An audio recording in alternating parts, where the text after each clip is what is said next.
திருச்செந்தூர் சுப்பிரமணிய சாமி கோவிலில் தைப்பூச திருவிழாவையொட்டி பக்தர்கள் குவிந்து வருகின்றனர். இது குறித்த கூடுதல் விவரங்களை நம்முடைய செய்தியாளர் முரளி கணேஷிடம் கேட்கலாம்.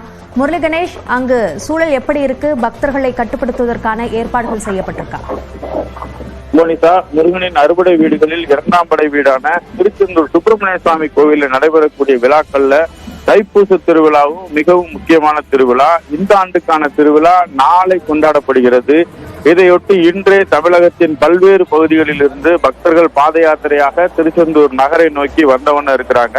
இப்படி பாத யாத்திரையாக வரக்கூடிய பக்தர்கள், அதாவது பெண்கள், குழந்தைகள் அனைவருமே ஆட்டம் பாட்டத்தை முருகன் பாடலுக்கு ஆடி பாடி கோயிலை நோக்கி வந்துகிட்டு இருக்காங்க. இவங்க ஆட்டோ, வேன் உள்ளிட்ட வாகனங்கள்ல முருகன் படத்தை அலங்காரம் செய்து அதுல பாடல்களை ஒலிக்க செய்து ஆடி வர்றாங்க.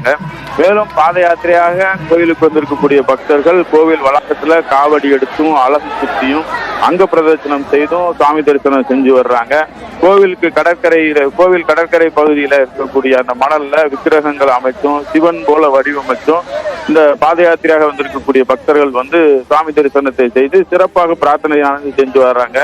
இந்த பாத யாத்திரையாக தமிழகத்தின் பல்வேறு பகுதிகளில் இருந்து வரக்கூடிய பக்தர்கள் எளிய முறையில சாமி தரிசனம் செய்வதற்காக தூத்துக்குடி வழியாக வரக்கூடிய பக்தர்களுக்கு என்று ஒரு அடையாளமாக அவங்க கையில ஒரு டேக்கும், திருநெல்வேலி வழியாக வரக்கூடிய பக்தர்களுக்கு என்று ஒரு கலர் டேக்கும், மொத்தம் 2 வண்ணங்கள்ல அவங்க கையில வந்து டேக் சுத்தப்பட்டு அனுப்பப்படுது. இவங்க வந்து கோயில்ல எளிய முறையில சாமி தரிசனம் செய்யறதுக்கு இந்த ஆண்டு ஏற்பாடானது செய்யப்பட்டிருக்கிறது.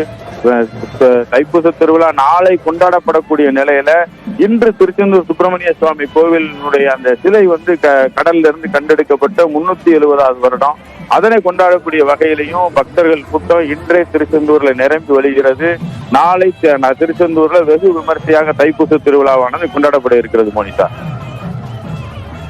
விரிவான விவரங்களுக்கு நன்றி முரளி கணேஷ்.